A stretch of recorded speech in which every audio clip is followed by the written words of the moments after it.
Welcome everyone to the episode one of Wise Guys Bets. My name is BC or Brandon. My Instagram handle is in the description below. BC the Sports Better, and we got a busy weekend in sports. I would say one of the busier weekends for me in sports because there is a lot of things going on along with next week the NBA play-in tournament. But it is one of the best weekends in sports because, of course, the Masters and we'll get right into it.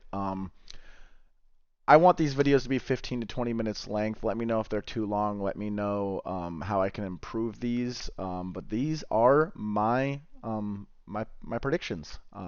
Moving right on, we'll go into the betting recap. Like I said last episode, I don't bet on my teams, but I did last week because I really thought Duke was going to handle UNC. As you can see, this is why I don't bet on my teams. I put 4 bets on them.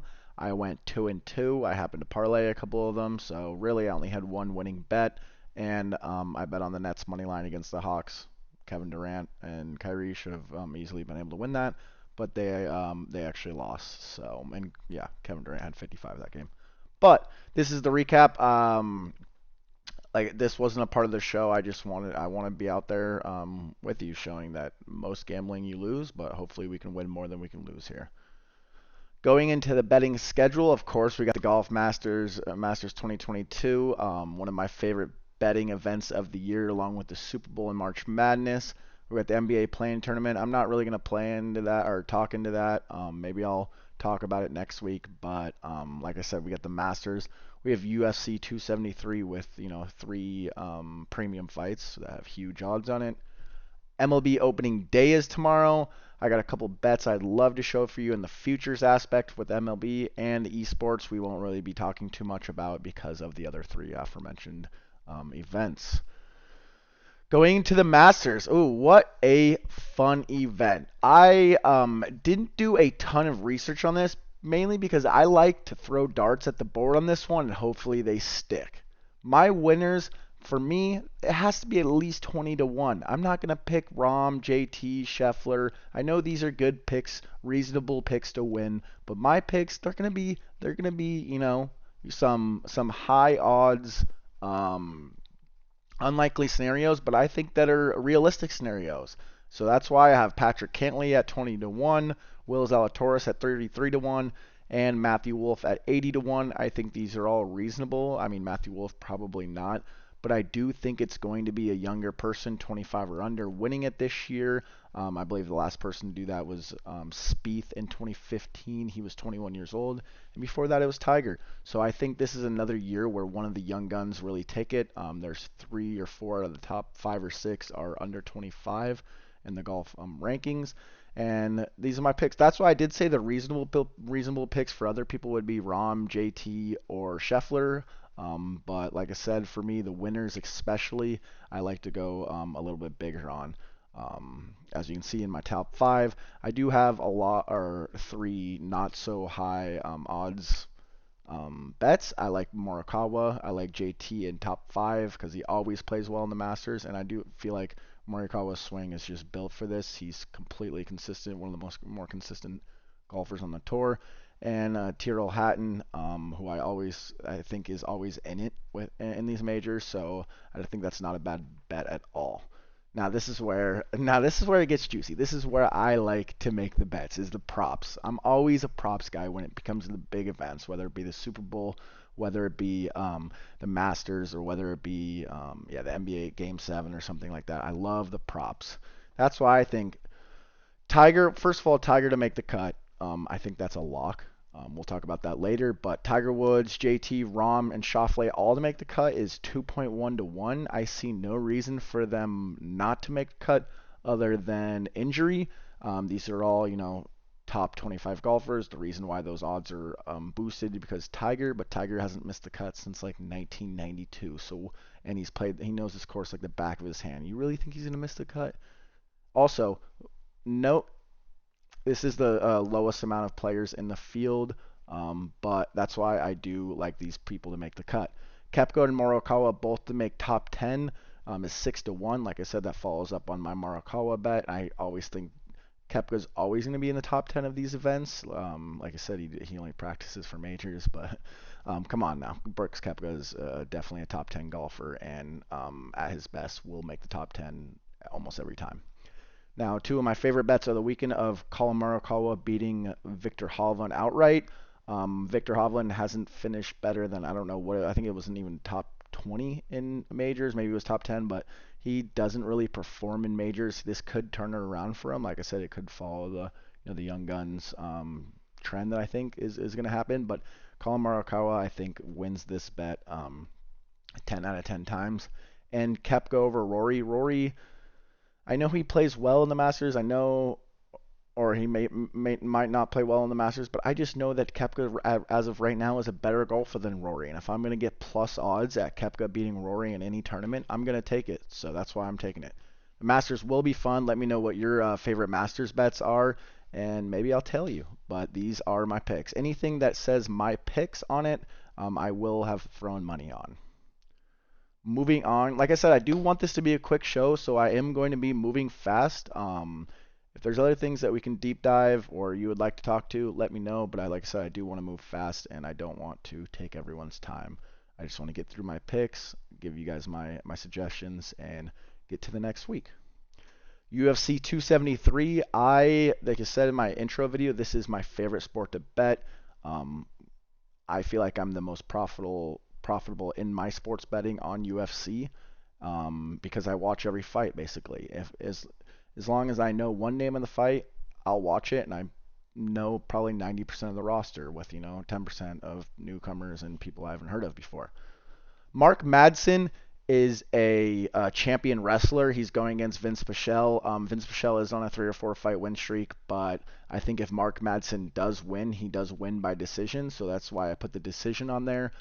He's just a wrestler. He's just going to grapple him. Have you seen those, 50% of the fights sometimes on cards? The grappler just takes him down and controls him, can't finish him, but is just dominating the fight. That's what I think happens in this. Madsen's old, he's experienced, he knows what he's good at, and that's why I think he's going to win by decision. Rosenstrike hasn't lost a fight. He's 12-3. Hasn't lost a fight to anyone not in the top 3 besides Tui. He's lost a fight to Nagano, Gagne, and Curtis Blades. So I think that Marcin Tybura is a good fighter. Rosenstrike hasn't lost anyone in the average realm, which I think Tybura is. And I do throw a parlay into my picks, and I do think it's Mallet going over Mickey Gall. Mickey Gall is awful. Ian Gary, a good buddy of mine, thinks Ian Gary's going to run all over him. I trust him. I've seen one fight of him. He ran over the dude, and he's a better 3 to 4 to 1 favorite. Mackenzie Dern has been fighting after a pregnancy. She's been fighting through an injury. I think she's in peak form now, and the fact that she's only an even dog to Tisha Torres is crazy to me. Dern's on the up and up, and Tisha Torres is on the down. And dart throws, I can say this. I threw a very small amount of money on the Korean Zombies, Sterling, and Burns, all at those. I did that because all you have to do is win one, and you profit if you bet the same amount on each 3. I would rank them like they are ranked now. I would go Sterling as the number 1 upset candidate, Burns as the number 2 upset candidate, and Korean Zombie as the number 3 upset candidate. These are our last 3 fights, and look at the odds of these last 3 fights. It's insane. Burns just almost knocked out Usman and is a top 3 fighter and is getting 4 to 1 to Khamzat. Now I'm going to be rooting for Khamzat, but in the event that he loses, I want to be able to win some money on it. So I put a very small unit on Burns. Sterling, he was very competitive in that first fight against Jan and has had a lot of time to think about it. The fact that he's a 4 to 1, almost 4 to 1 dog is incredible to me. I'll put some units on that, and the Korean Zombie can knock out anyone at 5 to 1. I'm going to take that, whether it be a small unit bet. These are my UFC 273 picks. If you would like, talk to me about any UFC picks. I will give you my opinion on any fight there is, because I do know a lot about UFC. This is what I know. Now we move into the futures market. I did want to throw NBA futures on there because the playoffs is about to start. I did just make a bet, the Bucks to win the East 2 to 1. As you know, the Nets are in shambles. The Sixers have James Harden, who sucks in the playoffs, and the Heat got swept by the Bucks last year, so I don't really see them putting up a fight. I think this is a kind of a guarantee bet for me. I really think that the only way it's not the Bucks and Suns in the finals again is injuries. I have the Bucks and Suns going back. That's why I have the other bets to consider. But I'd rather do the Bucks to win the East because I think that's more guaranteed. I did throw some units on the Mavs to win the West. I think if the Suns were to have an injury, Chris Paul has been injury prone before. Ayton could get in. There's injuries that happen. I think the next best team is the Mavs, who no one's stopping Luka in the West, and they're revamped and one of the best defensive teams in the NBA. So I did throw the Mavs 7.5 to 1. But it's more of I want to root for the Mavs, and I think the Mavs have a chance if the Suns get hurt. I would have bet the Suns, but they're negative money to win the West, which is insane to me. But that's how good the Suns are. The only other bets I'd make on these futures are the Suns to win the title and the Bucks to win the title. You put those two bets together, either one wins, and you still profit. I think that's a good way to go. MLB, I do think there's a lot of value here. The Twins just got Carlos Correa. They have a revamped pitching. They're a good team, and I just don't think the AL Central is good. The White Sox are the favorites to win the division, and I don't think they're that good. They're the White Sox. And if I can get the Twins at 5.5 to 1 just to win the division, give me that all day. Along with the Phillies, the Braves lost Freddie Freeman. The Mets. They're kind of the Clippers of the NBA. They just don't win. So I'm never going to put money on the Mets, and the Braves just lost their heart and soul of the team, so I really think they're going to fall back, and the Phillies are getting better. Along with the Phillies, I do think Harper to win MVP at 7.2 to 1 is incredible to me. He's hit 8 home runs in spring. He hit like 340 home runs last year. Come on, 7.2 to 1 to win the MVP. I think it's between him and Soto, maybe someone on the Dodgers, but if the Phillies win the NL East, that would assume that Bryce Harper has an incredible year and is an MVP candidate. So getting him at 7.2 to 1 and kind of parlaying those bets together is something that I want to do. Others to consider, I would say the Dodgers at 2 to 1 basically to win the NL. If they don't get hurt or if there's not major injuries around there, the Dodgers by far have the most talent in the MLB. How are they not going to win the NL? I'm just going to bet that every time. If the Dodgers are 2 to 1 to win the NL, because they're by far and away the best team in the MLB, let alone the NL. The Yankees at 5.1 to 1 to win the AL, I think is good money with the expanded playoffs.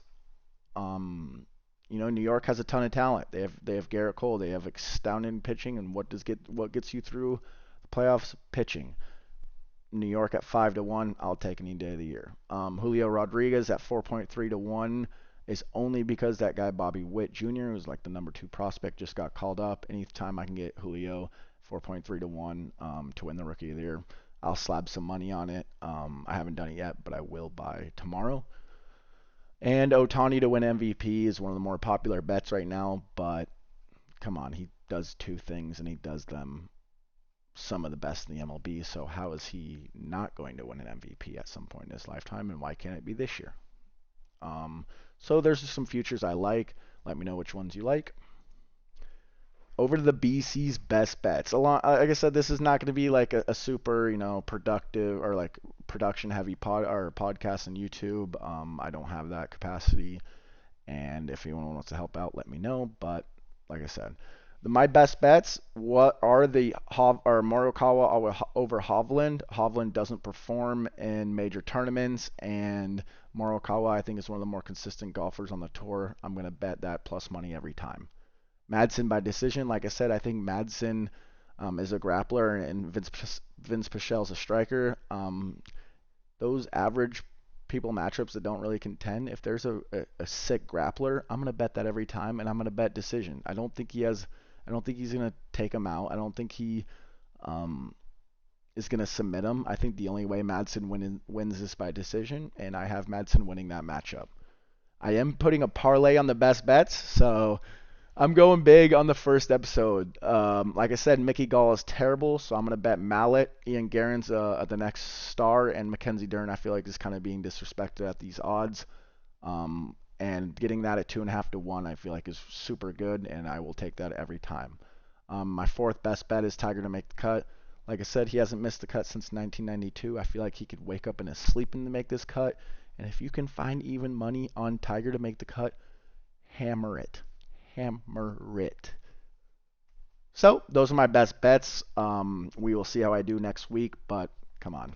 Like I would say at least 3 or 4 of these are gonna hit. So start betting them. To the Moon parlay, we're doing a 16 parlay, which is a 6 UFC fighter parlay, but it is 16.5 to win. Now these, with the exception of Madsen, which I think is even money, and Dern, which is I think around even money. Like I realized I put Madsen twice. So my other fighter in that was Hernandez, Mallet. Gary was the other one. So we got Hernandez, Gary instead of Madsen twice. Sorry, Dern, Rosenstrike, and Mallet.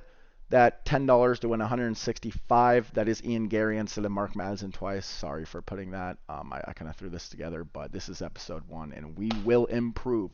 Like I said, this is a to the moon parlay. I'm gonna throw $10 on it maybe, and $165. Like I said, if you put a grand on this, come on, 17 grand. These are with the exception of Madsen favorites, but come on, we can go to the moon on the first. If we go to the moon on the first episode,